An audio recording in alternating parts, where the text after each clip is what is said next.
మన చుట్టూ చూస్తే పొలాల్లో గడ్డి, నగరాల్లో రాలిన ఆకులు, మార్కెట్లలో కూరగాయల చెత్త ఇవన్నీ మనకొక పెద్ద సమస్యలా కనిపిస్తాయి కదా. కానీ నిజానికి ఇదొక పరిష్కారమైతే ఈరోజు మనం ఈ వ్యర్థాలనే మన నేలకి మళ్లీ ప్రాణం పోసే ఒక అద్భుతమైన టెక్నాలజీ గురించి తెలుసుకుందాం. ఒక్క క్షణం ఆలోచించండి. మనం రోజూ పనికిరాదని పడేసే ఈ చెత్త నిజానికి చెత్త కాకపోతే, మన భూమికి ఎంతో అవసరమైన ఒక శక్తి అయితే, ఈ ఒక్క ప్రశ్న మన ఆలోచన విధానాన్ని పూర్తిగా మార్చేయగలదు. ఇక్కడ కనిపిస్తున్నది మామూలు చెత్త కాదు. ఇది ప్రతి ఏటా లక్షల టన్నుల్లో పోగవుతున్న బయోమాస్. పొలాల్లోనే గడ్డిని తగలబెట్టడం వల్ల వచ్చే కాలుష్యం, నగరాల్లో పేరుకుపోయే ఆకుల చెత్త, ఇవన్నీ ఎంత పెద్ద సవాలుగా మారాయో మనకు తెలుసు. కానీ అసలు విషయమేంటంటే, ఈ సవాలులోనే ఒక అద్భుతమైన అవకాశం దాగి ఉంది. సరే, మరి ఈ బయోమాస్ సవాలును అవకాశంగా మార్చడం ఎలా? సమాధానం ఎక్కడో లేదు, మన ప్రకృతిలోనే ఉంది. దాన్ని ఉత్తేజపరిచే ఒక అడ్వాన్స్డ్ టెక్నాలజీ ఇప్పుడు మనకు అందుబాటులోకి వచ్చింది. ఇది నేలలో నిద్రాణంగా ఉన్న జీవశక్తిని మేల్కొల్పుతుంది. ఇక్కడ ఒక విషయం చాలా స్పష్టంగా అర్థం చేసుకోవాలి. రీక్లెయిమ్ అనేది మనం సాధారణంగా వాడే ఎరువు కాదు. అంటే ఇది నేరుగా మొక్కలకు పోషకాలను అందించదు. అలాగే ఇది కేవలం కంపోస్టును వేగవంతం చేసే కల్చర్ కూడా కాదు. మరి ఇదేంటే? ఇది ఒక సాయిల్ బయాలజికల్ యాక్టివేషన్ టెక్నాలజీ. సింపుల్గా చెప్పాలంటే, నేలలో సహజంగా ఉండే కోట్ల సూక్ష్మజీవుల సైన్యాన్ని నిద్రలేపి వాటికి పని అప్పగించే ఒక కమాండర్ లాంటిదన్నమాట.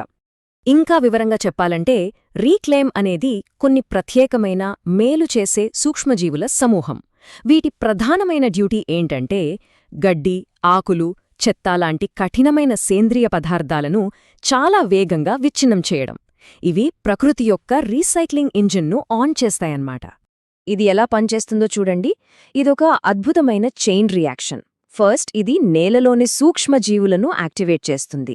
వెంటనే అవి కుళ్ళిపోయే ప్రక్రియను స్టార్ట్ చేస్తాయి. ఆ ప్రాసెస్లో సేంద్రియ పదార్థంలో లాక్ అయిపోయి ఉన్న పోషకాలన్నీ రిలీజ్ అవుతాయి. దాని ఫలితంగా నేల గుల్లబారి ఆరోగ్యంగా తయారవుతుంది. ఇప్పుడు మనం అసలు మ్యాటర్లోకొచ్చాం. అదే వ్యర్థం నుండి సంపద అనే ప్రయాణం. ఇక్కడ సంపద అంటే కేవలం పంట దిగుబడి మాత్రమే కాదు. సేంద్రియ పదార్థాలను వేగంగా కుళ్ళించి మట్టిలో కలపడం ద్వారా మనం వాతావరణంలోని కార్బన్ను నేలలో బంధిస్తున్నాం. దీన్నే కార్బన్ సీక్వెస్ట్రేషన్ అంటారు.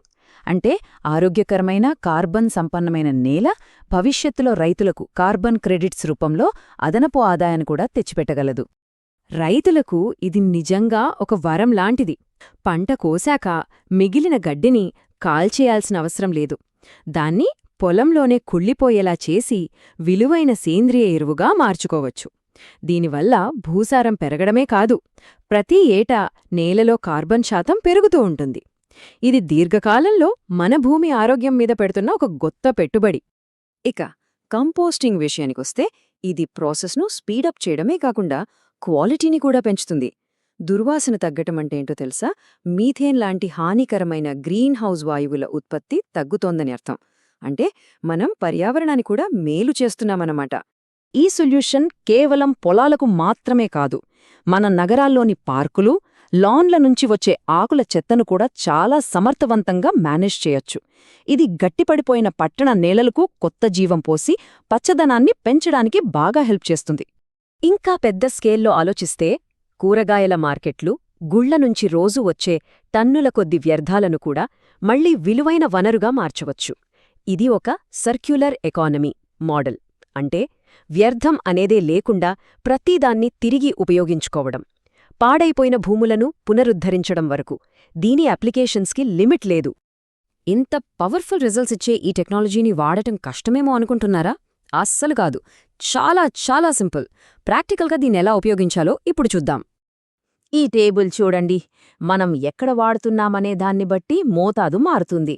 పంట అవశేషాలు ఎక్కువగా ఉన్న పొలాల్లో అయితే 1 లీటర్ ద్రావణాన్ని సుమారు 200 లీటర్ల నీటిలో కలిపి స్ప్రే చెయ్యాలి. అదే మన పెరట్లో ఉన్న కంపోస్ట్ గుంతలో అయితే టన్ను వ్యర్థానికి 1 లీటర్ సరిపోతుంది. చూశారా ఎంత ఫ్లెక్సిబుల్గా ఉందో? బెస్ట్ రిజల్ట్స్ రావాలంటే ఒక సిస్టమాటిక్ పద్ధతి ఫాలో అవటం ముఖ్యం. మొదటి స్టెప్గా సేంద్రియ పదార్థం మీద రీక్లెయిమ్ను అప్లై చేసి నేలను రెడీ చెయ్యాలి.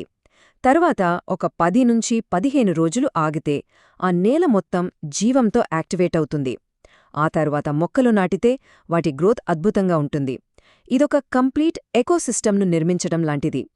అయితే ఒక ముఖ్యమైన విషయం గుర్తుంచుకోవాలి. ఈ సూక్ష్మజీవులు బ్రతికి వాటి పని అవి చేయాలంటే తేమ చాలా అవసరం.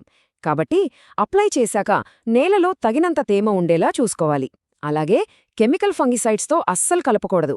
ఎందుకంటే మనం మేలు చేసే సైన్యాన్ని రంగంలోకి దించుతున్నాం, వాటిని చంపే రసాయనాలని కాదు కదా. సరే, ఇదంతా చేశాక మన కంటికి కనిపించే మార్పులేంటి? నేల నిజంగా మళ్ళీ జీవం పోసుకుందని మనకెలా తెలుస్తుంది? ఆ అద్భుతమైన మార్పు ఎలా ఉంటుందో ఇప్పుడు చూద్దాం. ఫలితాలు చాలా స్పష్టంగా మన కళ్ల ముందే కనిపిస్తాయి. పొలంలోని గడ్డి, చెత్త వేగంగా మట్టిలో కలిసిపోతాయి. అన్నిటికన్నా ముఖ్యంగా నేల రంగు ముదురు నలుపు రంగులోకి మారుతుంది. ఇది నేలలో సేంద్రియ కార్బన్ పెరిగిందనడానికి ఒక లైవ్ ప్రూఫ్. మట్టి మెత్తబడి మొక్కలు ఏపుగా పెరగడం మనం గమనించవచ్చు. చివరగా ఈ మొత్తం ప్రక్రియ యొక్క సారాంశం, దాని లక్ష్యం ఈ ఒక్క మాటలోనే ఉంది: నేలకు తిరిగి జీవం పోయండి. కాబట్టి మనం ముగించే ముందు ఈ ప్రశ్న గురించి ఆలోచిద్దాం. మన వ్యవసాయం, మన పర్యావరణం ఎదుర్కొంటున్న ఎన్నో సవాళ్లకు సమాధానం మనం పనికిరాదని పారేసే వ్యర్థాలలోనే దాగి ఉందేమో? మన నేల భవిష్యత్తు మన చేతుల్లోనే, మన కళ్ల ముందే ఉందేమో? ఆలోచించండి.